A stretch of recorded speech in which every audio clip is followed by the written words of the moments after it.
Good evening and welcome to Ignite News on 6 at 6. It's Thursday, December 11th, 2025.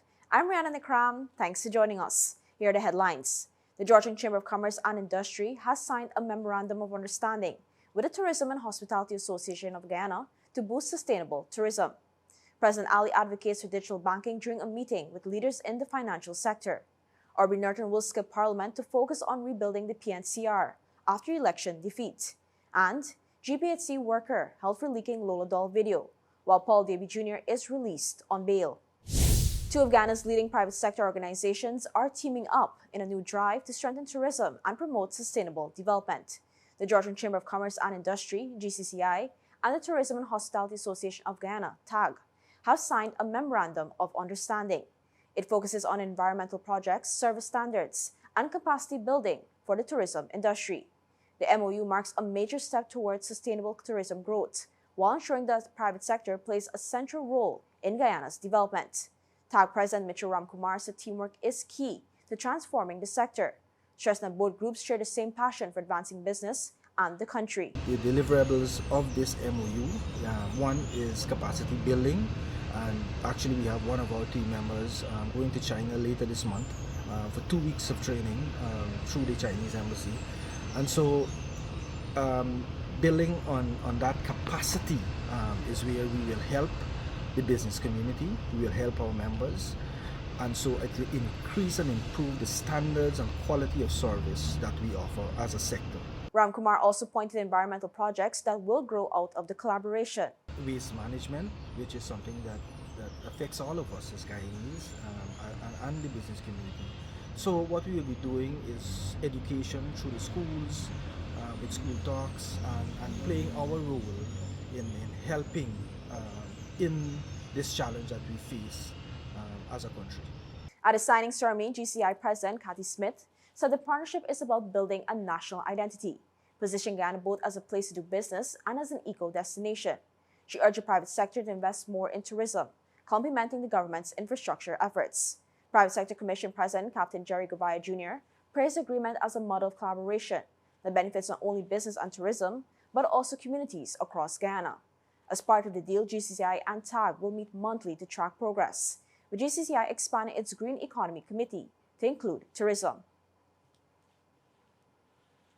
President Dr. Irfan Ali has met with key stakeholders in the financial sector to push forward plans for modernizing banking in Guyana.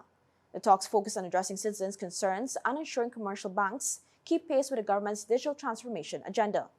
A report outlining what the sector needs to deliver on this vision is expected within 6 weeks. Among participants were the heads of major commercial banks, Central Bank Governor Dr. Gobind Ganga, and Private Sector Commission Chair Gerald Govaya Jr. On the campaign trail, President Ali promised a new digital portal that will give citizens instant access to their bank accounts, allowing them to carry out financial transactions from home with ease. He also committed to creating opportunities for small investors in the oil and gas sector, and to modernizing public services through initiatives like electronic health records and kiosk-based driver's license renewals. Leader of the Partnership for National Unity, APNU, Norton, will not be returning to Parliament when the new House is convened. Norton confirmed his decision to Ignite News today, saying he will instead focus on rebuilding the party.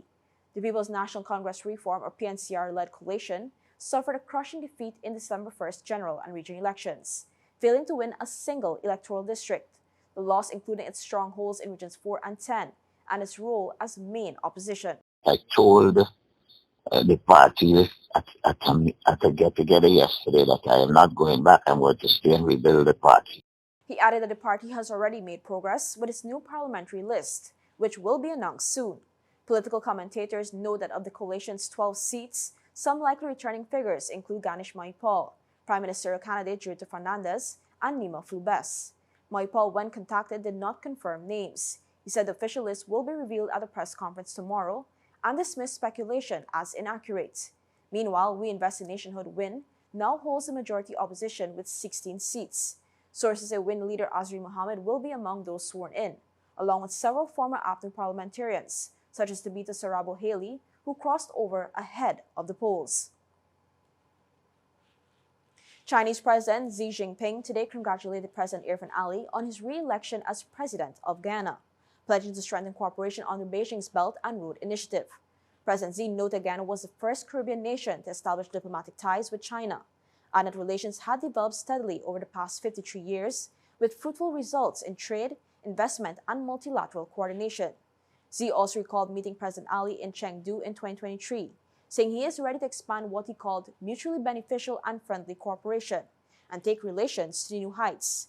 Meanwhile, President of India, Drupadi Murmu, has also conveyed her greetings and congratulations to Ali. She said under Ali's leadership, India and Guyana will continue to deepen their multifaceted partnership for the benefit of both nations. When we return, a section of Dennis Street in Georgetown collapses, R.B. Barker Road complete, and a GPHC worker held over the Lola Doll video leak. Fuel it up and drive, super 95. Fuel it up and drive, super 95. Protect your fuel system, boy. High mileage and performance, boy. Guy Oil's Super 95 gasoline gives you more reasons to drive and is available at 56 service stations nationwide. For affordable price, high performance, and high mileage, choose Guy Oil's Super 95 gasoline. Fuel it up and drive. Welcome back. A section of the intersection at Dennis and Milton Streets has collapsed. According to the Ministry of Public Works, the collapse was caused by the weight of a concrete truck. An area will be temporarily closed to facilitate works, which will be conducted over a period of 14 days, starting on September 10th. Ignite News senior reporter Tamu Bell visited the scene earlier today, where she spoke with affected residents and motorists. I'm standing here on Dennis Street, where a section of the road collapsed on Wednesday. We spoke to a number of residents who were affected by the situation, and this is what they had to say. Well, we did affected due to sake because we couldn't use the route, we couldn't use around this facility, had been taking other routes and things, and it was bad because this is a main entrance, you know. And how quickly do you want to see the road? As early as possible, if they could try the best to see what they could do, is be nice because they could see the area. A lot of people use the facility, and there's a main route, access to go left, right, east coast, any, you know, there's an area everybody do use. And it looking bad at the present for knowing how to judge. The people got to traverse in different road, different facility. Yeah, I think that I should do proper better work on them thing, man, you know. It look very bad and thing there. And they need to get it started out as soon as possible, you know. Okay, do you usually use this road like on a daily basis? Yeah, and sometimes the traffic is be too heavy, you know, and the hold up and the delay and them thing too. Yeah, I think them should look into it urgent and thing. I heard they would close the road to do like emergency work, but that doesn't seem like it started. Okay, and how quickly do you want this situation to be rectified? I mean, as soon as possible. Reporting from a section of Dennis Street in Georgetown, I'm Tamu Bell for Ignite News. Thank you, Tamu. Meanwhile, THAG Mahan Construction and General Supplies Incorporated, which has recently completed roadworks in the vicinity, has specified that the collapse occurred outside the boundaries of its executed works. In a statement, the company explained that they were responsible for the construction of a stretch of road extending from Conversation Tree to Delphi Street and subsequently completed a section from Delphi Street to Sheriff Street, none of which are in the vicinity of the collapse.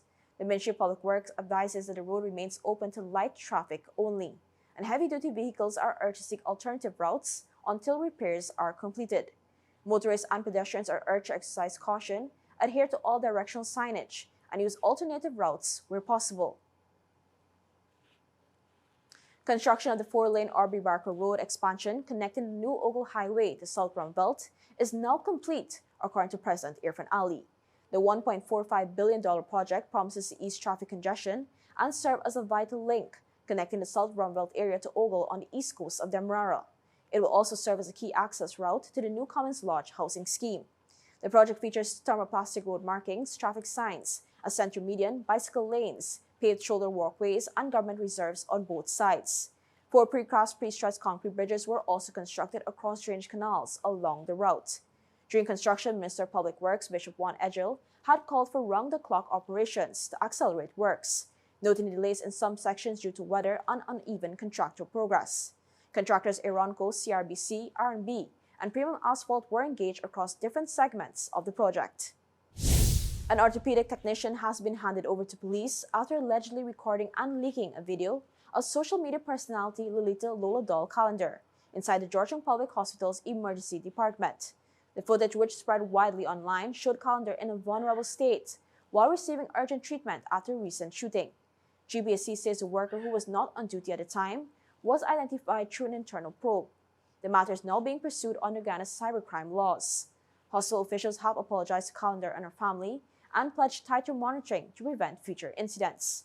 Meanwhile, Paul Randall Davy Jr. was released on $1 million bail today after a 72-hour detention in connection with a shooting targeting Callender last Saturday near a parked vehicle at Texas Square, East Rumvelt.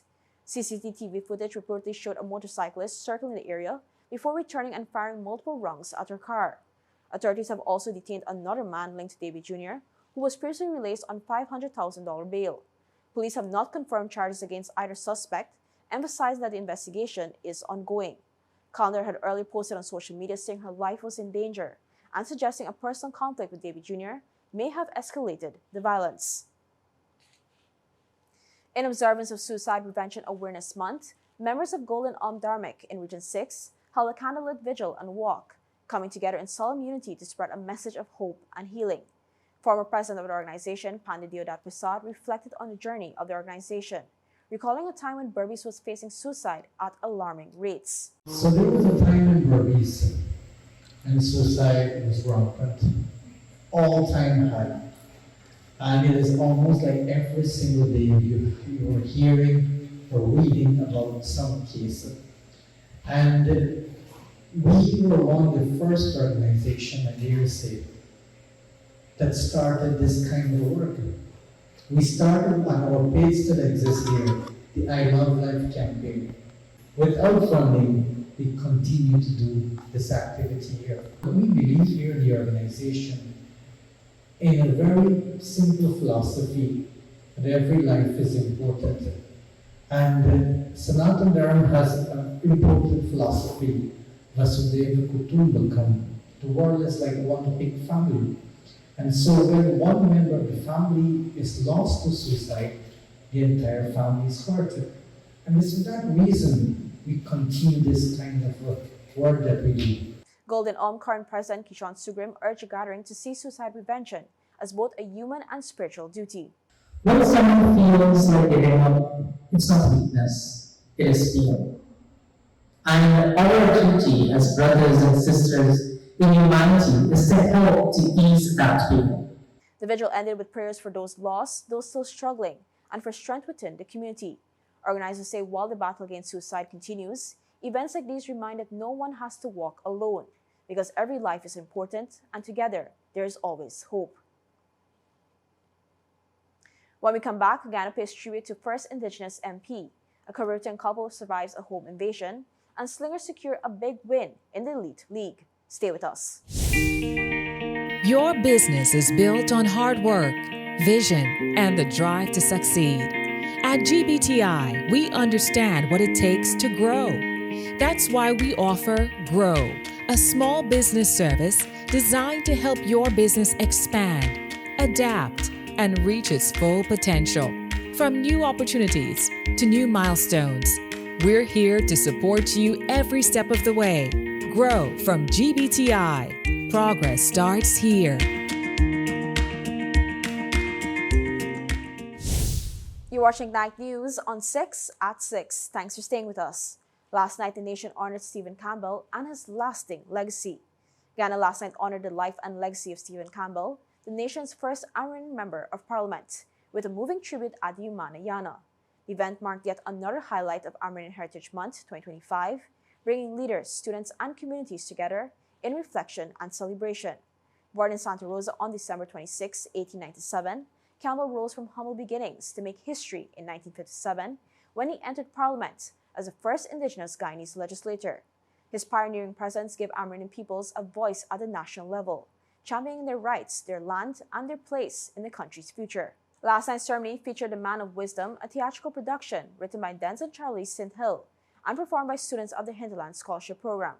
The play depicted Campbell as both a visionary and a cultural custodian, reminding the audience that his story is not only about breaking barriers, but about preserving heritage and inspiring unity. Stephen Campbell's legacy continues to resonate decades after his passing, with September 10th formally recognized each year in his honor. His contributions are the reason Amerindian Heritage Month exists today, a testament to his enduring role as a national hero. The Maniano tribute served not only as a remembrance of Campbell's historic achievements, but also as a reaffirmation of Ghana's commitment to celebrate, protect, and elevate the contributions of its indigenous peoples for generations to come. A Corriverton couple is reeling after terrifying armed robbery at their Dukestown home on Tuesday. Richard Duke, 43, described the ordeal in vivid detail. He said during a sudden blackout around 8:20 p.m., 3 masked men, one armed with a handgun, rushed into their yard. They said nobody move. They said let's go in the house. They bend me down, they came in the house, get everybody. They take a put over my neck, they put their foot and mash on my neck. They said, no, where's the money, where's the money? I said, I don't have no money. He said, put on a light. I said, there's blackout, we can't put on no light. The light come on right away, and they start ransacking the house. The couple were instructed to remain laying on the kitchen floor. Duke described how his wife was harassed while the suspects stole valuables. She started acting and then started choking she and knocking she with me and with the gun or what and lashing on her head. And then they escaped like in 10 minutes time. They took all the money, they took my bangle, they took 3 phones, they take a tablet. My wife born, she rings them, they take some money from her too. My phone is 60,000, my daughter was 80, the next one is 39,000, 62,000. My bangle, for 80 penny weight, I don't know, I suggest 92,000. My wife, her bangle and chain, 12,000. Following the robbery, police conducted investigations and arrested 2 men, 31-year-old Kevin Padmore, also known as Bulla, and 34-year-old Cardell Small, also called Mad Dog. Authorities say a third suspect, identified as Moses, remains at large. Both men are currently in custody at Springlands Police Station as the investigation continues. In sports, Slingers Football Club strengthened their grip on the Elite League title with a commanding 5-0 win over Dan Amstel at the National Track and Field Stadium in Lenora. Kimar Beckford opened the scoring in the 13th minute, followed by new signing Solomon Austin adding another in the 22nd. Del Garcia made it 3-0 by the 30th minute, and Beckford struck again just before halftime to take the lead to 4-0.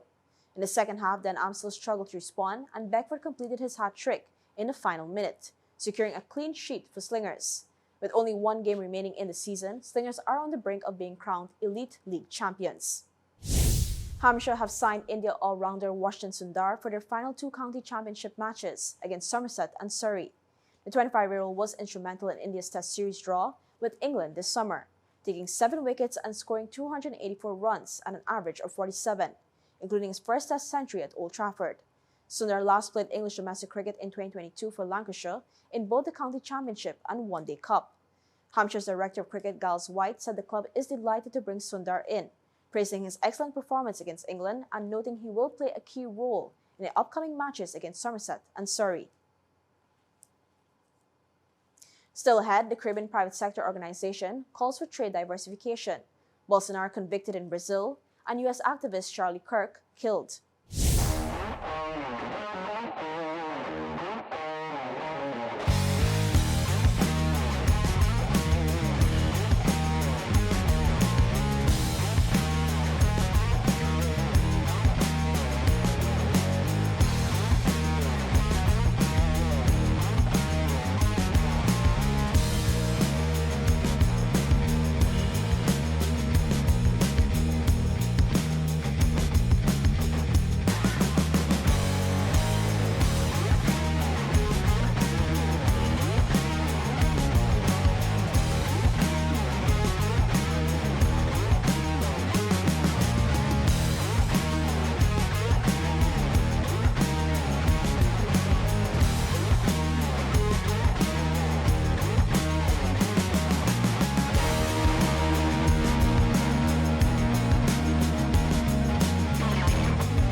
Welcome back. The Caribbean Private Sector Organization is urging the Caribbean to diversify its sources of imports.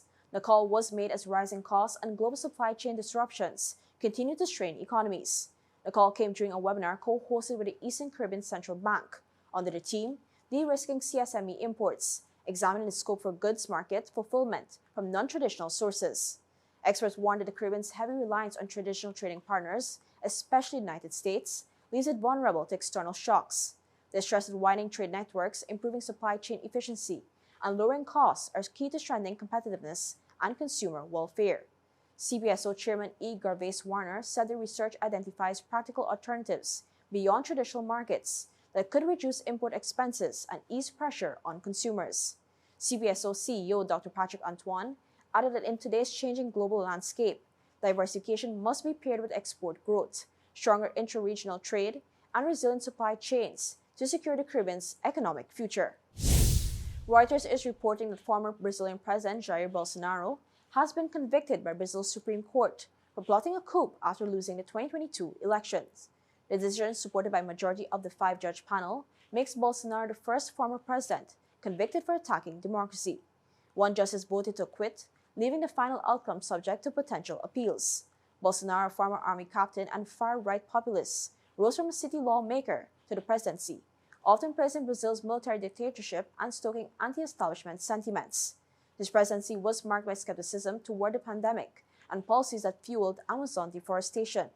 The conviction stems from evidence linking Bolsonaro and several allies to plans to block the transition of power, including alleged plots to harm President Luiz Inácio Lula da Silva and his running mate, as well as incitement of riots in January 2023.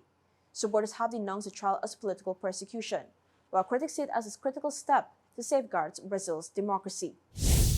Finally, this evening, U.S. authorities are investigating the fatal shooting of conservative activist Charlie Kirk, who was killed while speaking at Utah Valley University yesterday. Investigators have recovered a high-powered bolt-action rifle, believed to be the weapon used, and released security images of a college-age person of interest. The shooter reportedly accessed the roof of the event venue before firing, striking Kirk in the neck during a debate with about 3,000 attendees present. Witnesses say the crowd panicked as the gunman fled into a nearby neighborhood. Authorities are examining palm prints, footprints, and ammunition found at the scene, which reportedly contained engraved messages still under analysis. Kirk, 31, co-founded Turning Point USA and was a close ally of President Donald Trump, helping mobilize young voters. He was a polarizing figure known for making statements interpreted as racist and misogynistic. A staunch supporter of the right to bear arms, his death has sparked outrage across the political spectrum. Trump announced he will award Kirk the Presidential Medal of Freedom and vowed to pursue those responsible for his killing. The FBI continues to investigate, stressing the incident as part of a troubling rise in politically motivated violence in the United States.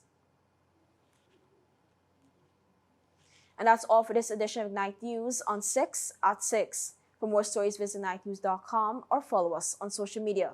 Thanks for watching. I'm Rihanna Nekram. See you tomorrow for more Ignite News.